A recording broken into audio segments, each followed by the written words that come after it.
Kemajuan sains dan teknologi yang begitu pesat pada era ini ternyata tidak dibarengi dengan peningkatan moralitas dan spiritualitas. Fenomena ini dipicu oleh meningkatnya ketidakpedulian dunia, terutama di Barat terhadap ajaran agama dan spiritualitas yang menyebabkan manusia menghadapi berbagai masalah besar dan kompleks. Salah satu korban utamanya adalah perempuan.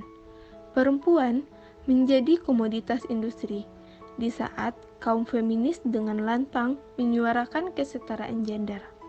Semua itu akibat tidak adanya perhatian terhadap posisi dan kedudukan perempuan, terutama di dunia barat. Tidak ada konsep yang final mengenai kesetaraan gender. Secara terminologis, gender digunakan untuk menandai perbedaan segala sesuatu yang terdapat dalam masyarakat dengan perbedaan seksual. Dalam kapasitas manusia sebagai hamba, tidak ada perbedaan antara laki-laki dan perempuan. Keduanya punya potensi dan peluang yang sama untuk menjadi hamba yang ideal. Hamba yang ideal seringkali diistilahkan dengan orang-orang yang bertakwa. Banyak kalangan menilai kitab-kitab fikih klasik secara general memberikan keterbatasan peran perempuan. Apabila dicermati, kitab-kitab fikih memang lebih maskulin, seolah-olah lebih berpihak kepada kaum laki-laki, dan secara khusus tidak akan ditemukan bab-bab yang membahas tentang perempuan.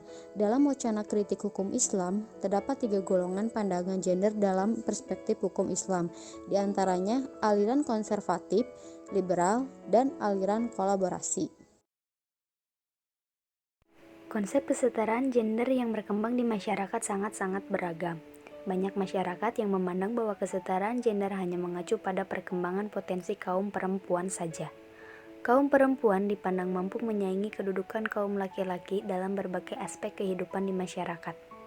Masyarakat menilai bahwa kesetaraan gender sama halnya dengan gerakan emansipasi wanita yang digaungkan oleh Raden Ajeng Kartini, sehingga pandangan pada kesetaraan gender yang berkembang di masyarakat menjadi lebih menyudutkan peran dan fungsi kaum laki-laki karena tergeser oleh kaum perempuan.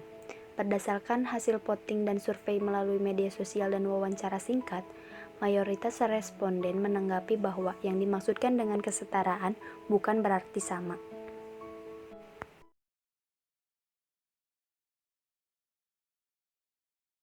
Mayoritas masyarakat dari berbagai indeks sosial berpikiran bahwa kesetaraan gender bukanlah hal yang perlu diperdebatkan untuk mencari siapakah yang lebih tinggi derajatnya, baik itu kaum laki-laki ataupun kaum perempuan. Sejalan dengan itu, pandangan Islam pada kesetaraan gender pun tidak ada yang dispesialkan, karena kaum laki-laki dan kaum perempuan memiliki peran dan fungsinya masing-masing. Karena makhluk yang paling mulia di hadapan Tuhan adalah mereka yang paling bertakwa, tidak ditentukan oleh asalnya, baik kaum laki-laki maupun kaum perempuan. Isu-isu yang menimbulkan keresahan di masyarakat terkait dengan kesetaraan gender merupakan asumsi yang lahir dari budaya yang berbeda. Karena pada dasarnya, Islam telah menjelaskan sejelas-jelasnya bahwa semua manusia sama diciptakan untuk menyembah Tuhannya.